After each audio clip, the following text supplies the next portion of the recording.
Good morning and welcome, and please be seated.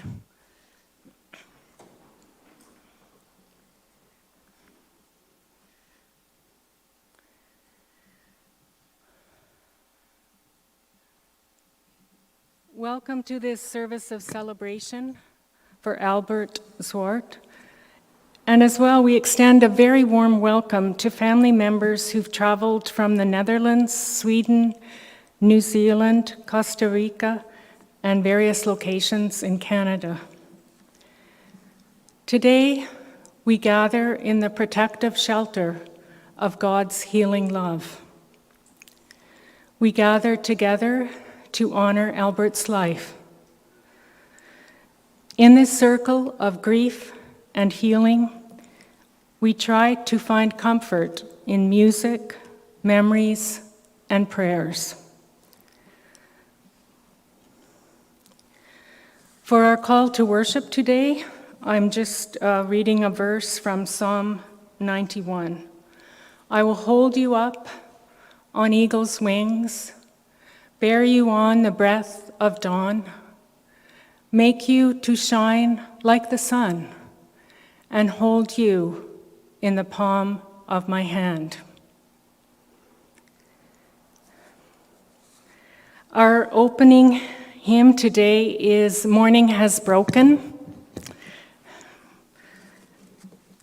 So I hope you will stand, and I hope, even though we don't have a choir, I hope that we can sing loud enough and follow the words on the screen. So please stand.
And you may be seated. And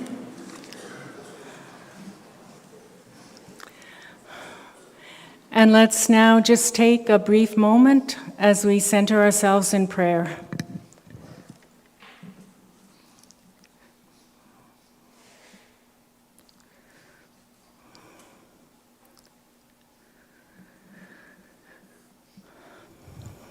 O God, in whom we live and move and have our being, be present with us now as we celebrate Albert's life and mourn his passing. In times of grief, help us to find the strength to trust in your love. May we recall with gratitude Albert's deep love for his wife, Truth, and his children and grandchildren. As we remember and retell the stories, we ensure that Albert's spirit and legacy will live on in everyone he knew and loved. Amen.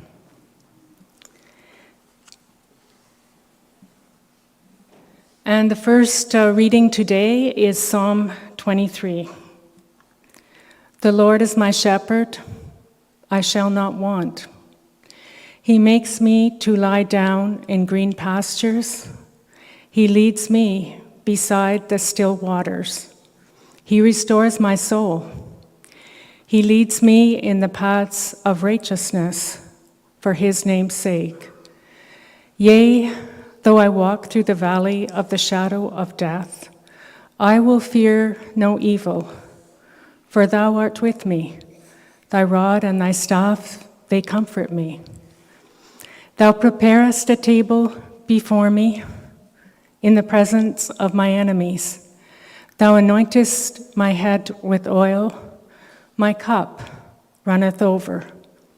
Surely goodness and mercy shall follow me all the days of my life, and I shall dwell in the house of the Lord forever. And the next reading is a well-known one from 1 Corinthians chapter 13, verses 4 to 13. Love is patient, love is kind. Love is not envious or boastful or arrogant or rude. It does not insist on its own way.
at the University of Toronto.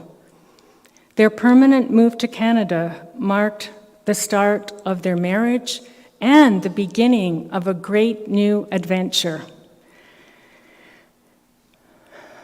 It might be that Albert was drawn to Canada because Canada had provided a safe refuge for the Dutch royal family and the birth of Princess Margriet.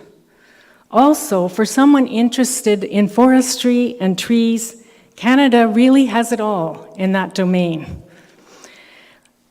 Well, for many years, Albert worked in a management position of the Forestry Division of Ontario Hydro.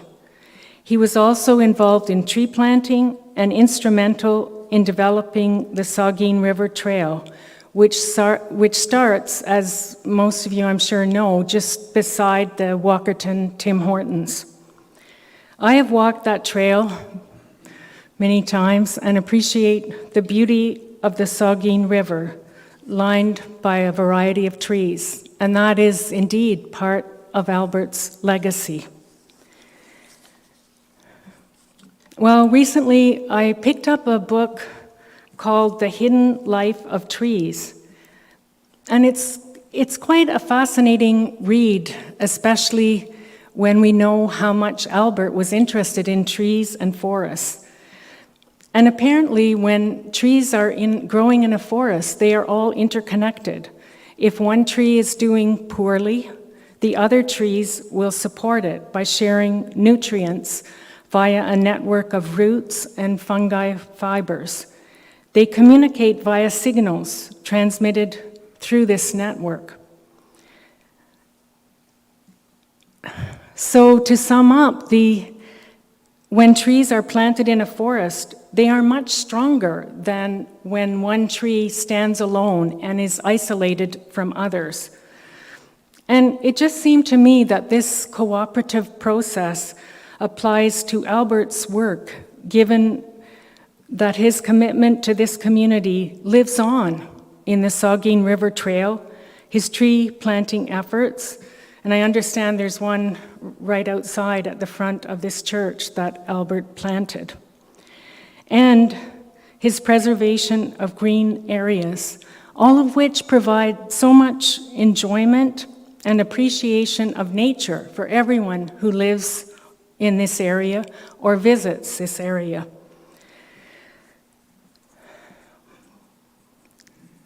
Well, even though we know in theory that we're all part of the cycle of life, which includes the inevitability of death, we're rarely prepared for the death of a loved one. Hopefully, we are able to find comfort in our faith, which assures us that death is not the end. For example, when we look outside and start to see a few leaves falling in the wind and we think of the proximity of autumn, perhaps we imagine how the trees will regain their beautiful green foliage in the spring. So too, by the grace of God, we have faith in life beyond death, and our faith hopefully gives us the strength to look at death with graceful acceptance. So, in closing today, the 23rd Psalm, which we heard earlier, provides us with a template for healing, guidance, and spiritual restoration.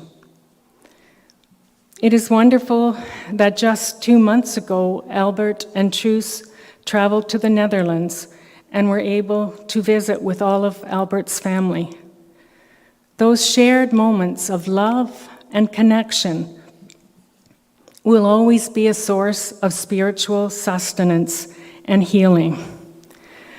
So today, let us rest assured that Albert has found peace at the last. So you'll notice coming up on the PowerPoint, there's a list of people who will be speaking. And as I've mention, they're welcome to use this mic, or there is a handheld mic over there. So, as you please, and thank you for your part in this service.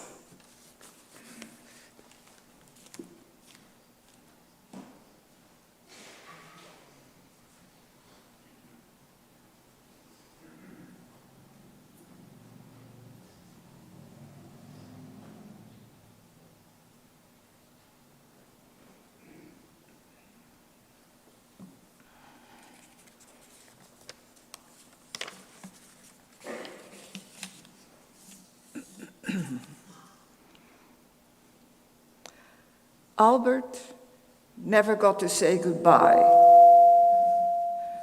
But today he would probably say to all of us, quite loudly, "Cheer up. Cripes, I've had a very good life." Literally and figuratively, Albert was larger than life. His stature was big, his voice was loud. You knew when he had entered the room with his hearty laugh and a welcoming greeting. But above all, his love was big and strong and tall. His dedication to family is legendary. He traveled many miles across countries and oceans to be with those he loved. His friendships with his friends were equally strong and enduring. His empathy with those who needed him is profound. He was willing to drive for hours taking people for analysis treatment and then wait many hours while they were being treated to return them home. He and Truus also drove many miles to take care of Grietje in Toronto. There are many more people who benefited from his generosity of spirit. Albert entered our life in an unusual way. I was an elder in the United Church in Hamilton. The minister asked me to visit a young Dutch family who had just recently joined the church. So I did, and I invited them to our home. On that first visit, we made an unusual acquaintance with Albert. Shortly after their arrival, Albert was flat out on the living room floor, fast asleep. Soon, their little baby son, Johannes, joined his dad, and the rest of the evening, only Truus was awake. Amazingly, a wonderful friendship was born. We had great camping trips together on Beausoleil and a wonderful cottage on Quarry Island near Honey Harbor. At the cottage, our son Greg, at age 10, was instilled with a love for steel chainsaws. As Albert said, they are the only ones worth having. And Greg only owned steel saws at his cottage now. At the cottage, Albert was also well known to teenagers who liked to sleep in for his hammering at 7 o'clock in the morning. Subtlety was not one of Albert's strong points. After all, he is a Dutchman, and Dutch people are known for their directness. But Albert was a gentleman and gallant to women. I speak from experience. I recall an incident with Albert and a chair in Mexico. We were vacationing in the Club Med in Ixtapa. For dinner, we were going to go to a nice restaurant, Truus, Albert, and I. Pell had succumbed to Montezuma's revenge and was close to a toilet and a bed. I remember wearing a long dress for the occasion. The top chairs in the restaurant were made from woven wood and leather. When I sat down, the chair under me collapsed, and I fell to the ground. Albert helped me up, picked up the chair, and threw it sailing along the restaurant floor, saying very loudly, "Get this lady an effing better chair."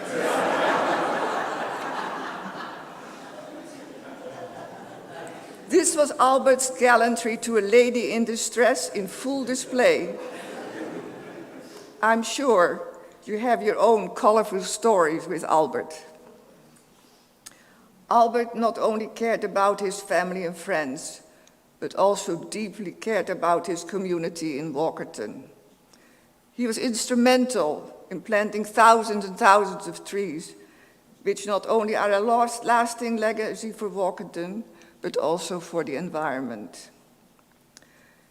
We will always remember the hugs, the laughs, and the caring.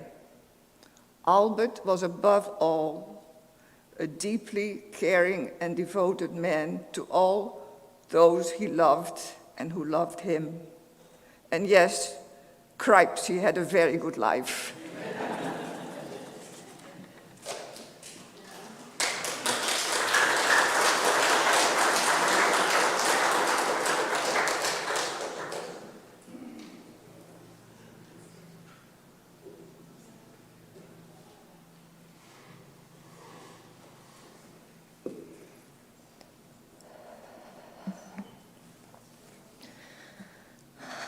Thank you all for coming. I've prepared a poem for my grandfather. I heard your voice in the wind today, and I turned to see your face. The warmth of the wind caressed me, and as I silently stood in place, I felt your touch in the sun today, as its warmth filled the sky. I closed my eyes for your embrace, and my spirit soared high. I saw your eyes in the window pane as I watched the falling rain. It seemed as each raindrop fell, it quietly said your name. I held you close in my heart today. It made me feel complete. You may have died, but you are not gone. You will always be a part of me. As long as the sun shines, the wind blows, and the rain falls, you will live inside of me forever, and that is all my heart knows. The world looks a little different now without Opa. He did everything in his life with honor. He managed to grow very old and somehow not old enough. I love him and I miss him, and I always will. And now he knows the secret.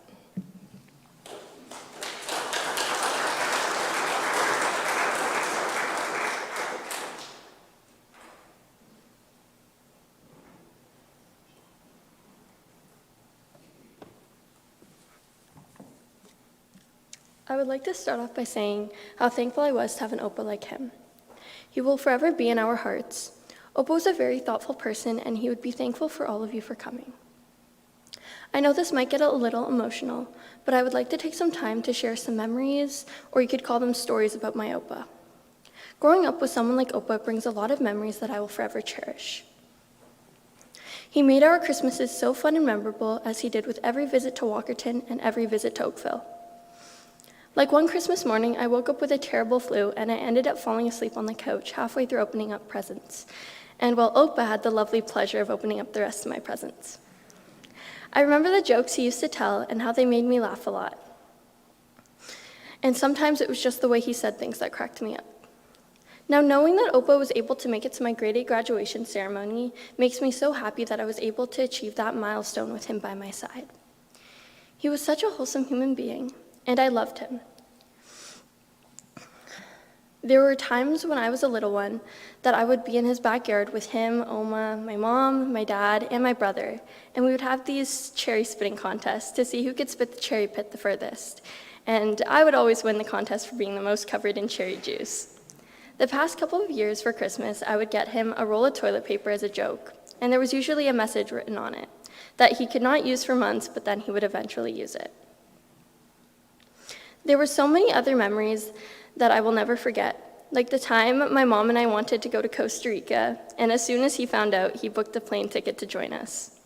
Going to Holland for his and my Oma's 50th wedding anniversary was definitely a fun experience. Opa would come to some of my basketball games, my dance recitals, and the shows my school would put on. And he never missed my grade 8 graduation. There was never a dull moment with Opa around. He suffered watching terrible movies with me just because he knew it would make me feel good. Jokingly, always giving my brother and me heck for taking more than our share of Oma's meatballs at the dinner table.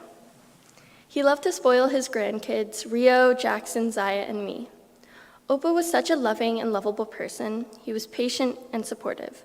Those are just a couple of my top favorite memories with him, but there's so much more down memory lane. Now, I would like to say how grateful I am to be one of his 3 granddaughters. It has been an amazing 14 years with him in my corner. Opa was my favorite person in the entire world, and as much as I wish he was still here, he had lived an awesome 81 years, and he had lived it to his absolute fullest. I remember my dad talking to me about how Opa had left a legacy that we all will cherish and carry on. And having known that a lot of people cared about him fills my heart because he deserved the best. And even though I miss him terribly, I know he lived an amazing life and he is now in a great place where there is no pain and no suffering. And he is watching over me and will guide me through all of my life. Opa would have been grateful for all of you for coming today, so thank you all for coming today. His spirit lives on and he is watching over all of us. Thank you so much for letting me share just a couple of words with all of you.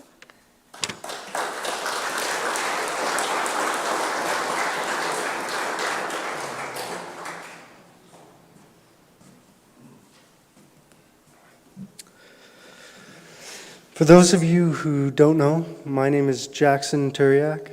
I am my Opa's favorite grandson.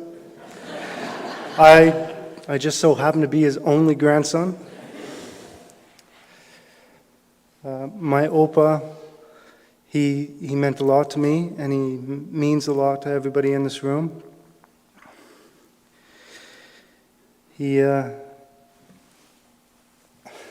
I want to share a couple stories with you about my Opa as well. One in particular, my Oma made us cheese pancakes for breakfast one morning. And my Oma is a great cook, obviously, and my Opa always says my Oma's cooking is perfect.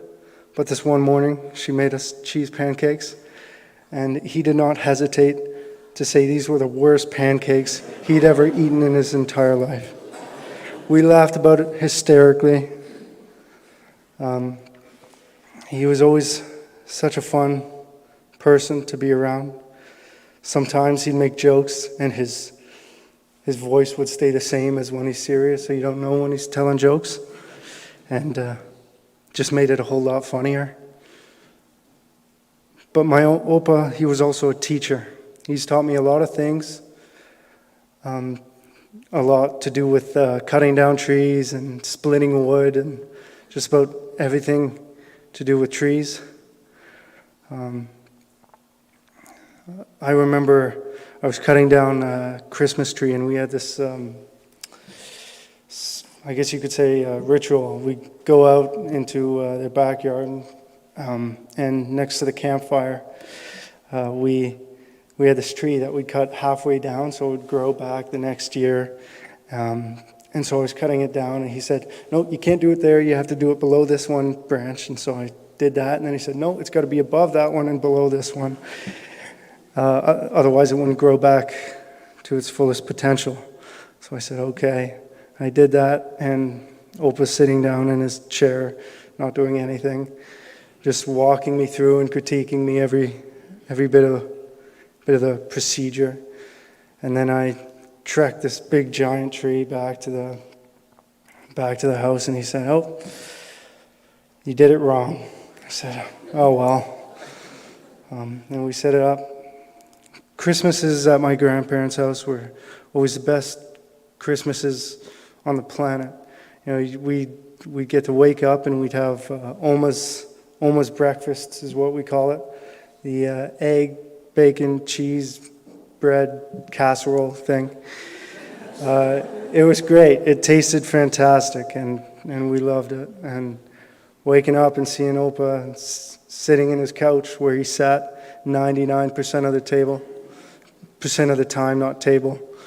The other 1% of the time, he was getting up to get Oma a glass of wine and put an ice cube in her wine and get up to slice the cheese and cut the bread. That was the other 1% of the time when he wasn't sitting in his couch.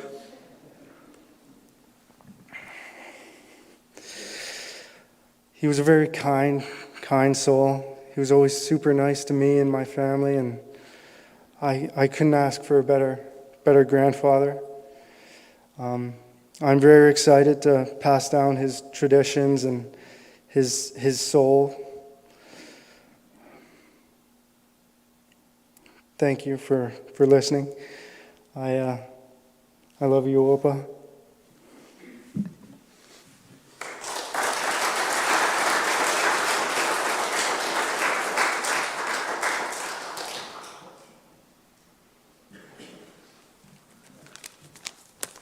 Hi, everyone.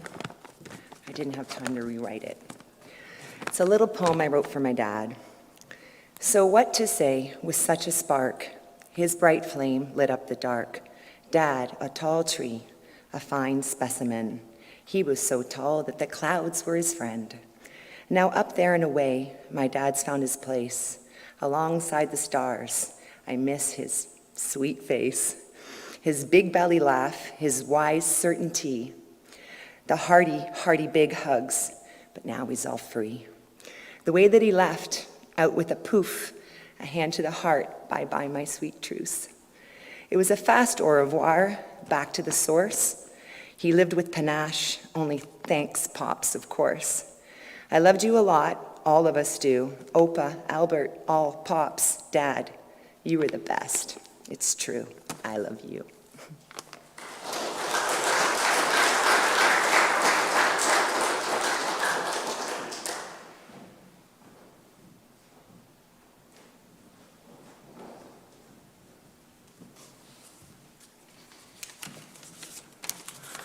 We're Dutch, we travel in packs.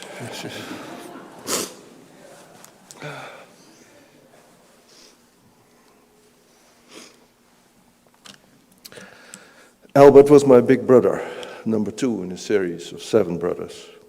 And by the way, we called him Ol, not Albert. He was the binding factor in our family, in spite of the fact that he left the Netherlands in his early 20s. I was 8 years old at the time, and I still remember his departure as if it were yesterday.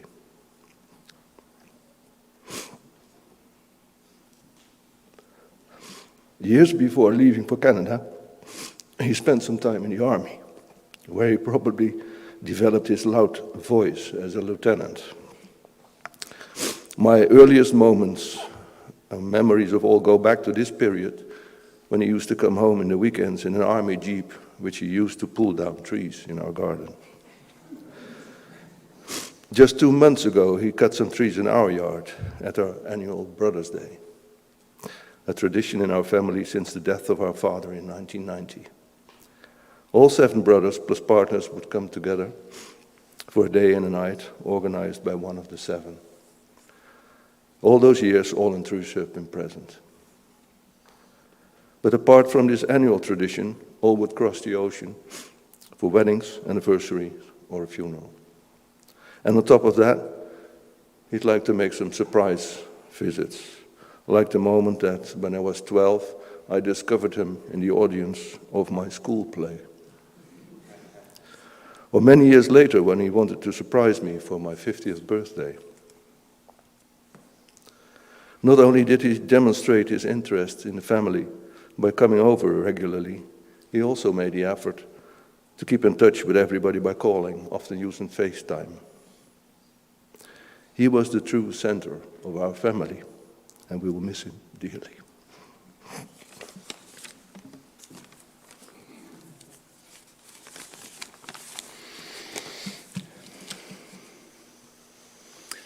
Oom Ol, the man, or should we call him the powerhouse of laughter, connection, and care.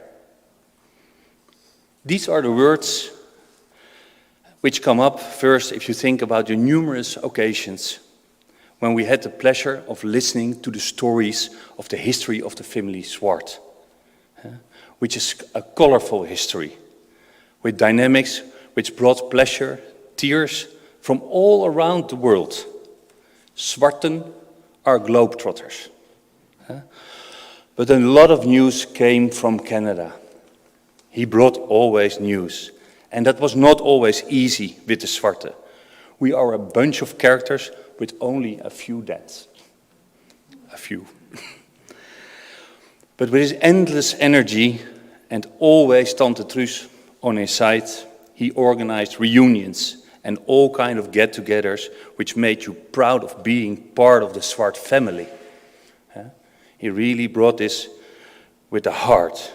The family felt and feels the importance of these all moments in their daily lives, especially when you're facing tough times. And I want to share with you one recent typical all example. My father, Zwart, or called number 4, brother number 4, in the great family, had a serious stroke a short time ago. And you knew that Ol and Truus would be on a plane in a moment. And of course they were. And there were numerous of great events where we joyed and shared happiness. So, and I have to read it loud, we'll bring a lot of food, 3 plates per person minimum, history, connection, care, and a lot of laughter to the coming family gatherings. That's a promise from the next generation Zwarte. We learned it from the best. Thank you.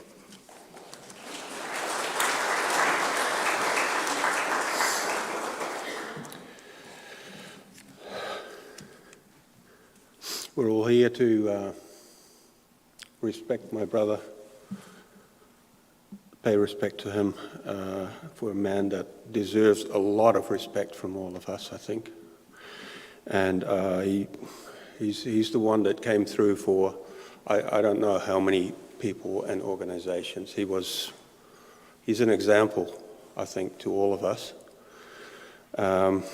We all have our really fond memories that are too many to all talk about, and I have many.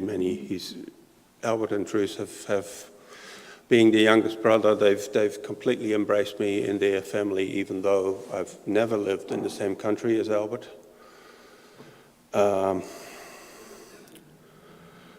Yeah, the way he embraced life, laughter, and family, especially laughter. Talked about it. We'll miss that one, and he's leaving huge holes all around the world for us to fill in. Maybe we need to see him as an example.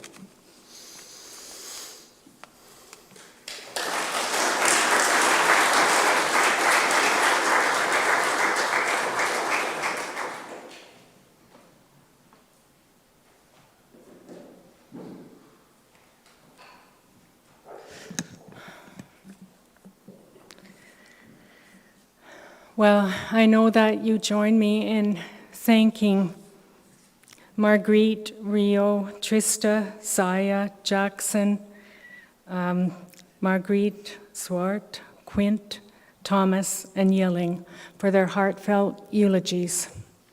And thank you all for coming from many faraway countries to be here today and to pay tribute to Albert as husband, brother, grandpa, and friend, and father. Well, once again today, let's just take a very brief moment to center ourselves before our closing prayer.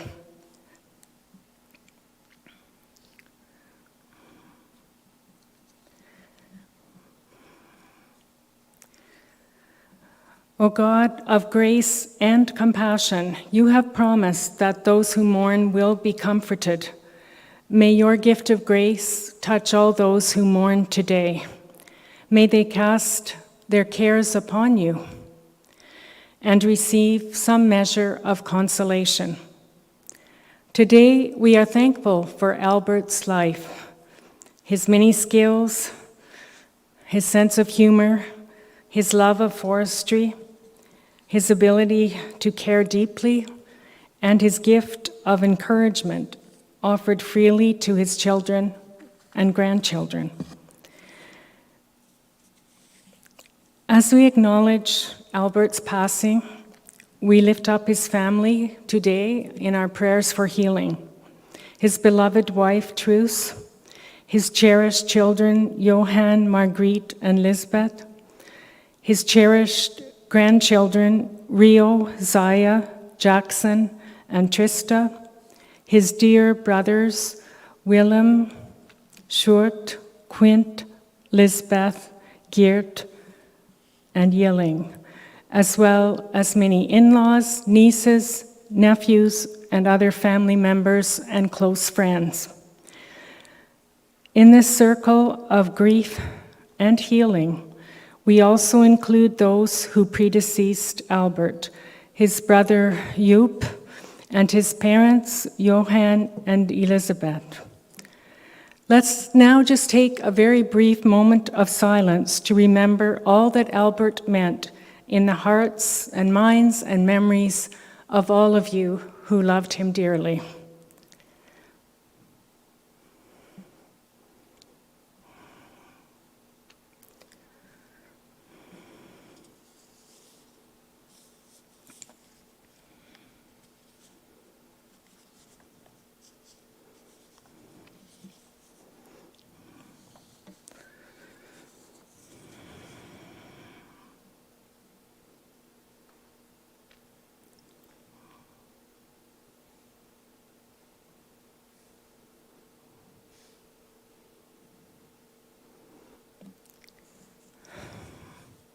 And now we gather all of our prayers and stories and memories together, both those that are spoken and those that remain within the silence of our hearts.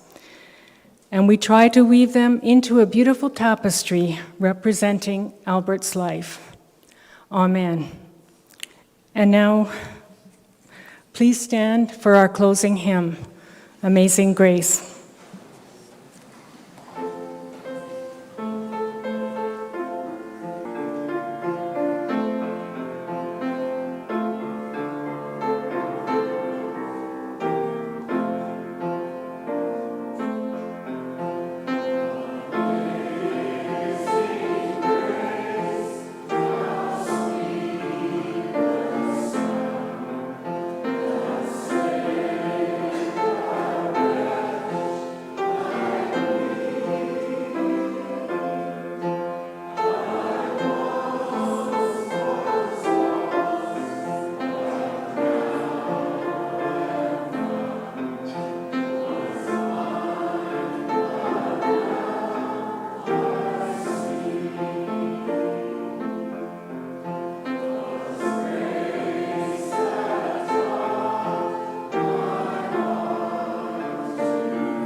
And now, may the road rise to meet you.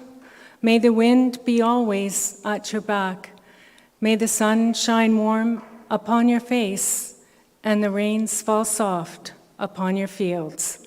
And until we meet again, may God hold you, all of you, in the palm of a caring hand. Amen. And just a quick announcement that everyone is invited to attend a luncheon reception at the Knights of Columbus Hall immediately after this service. And the family will be exiting the church first. Thank you all for being here and for paying such a heartfelt tribute to Albert.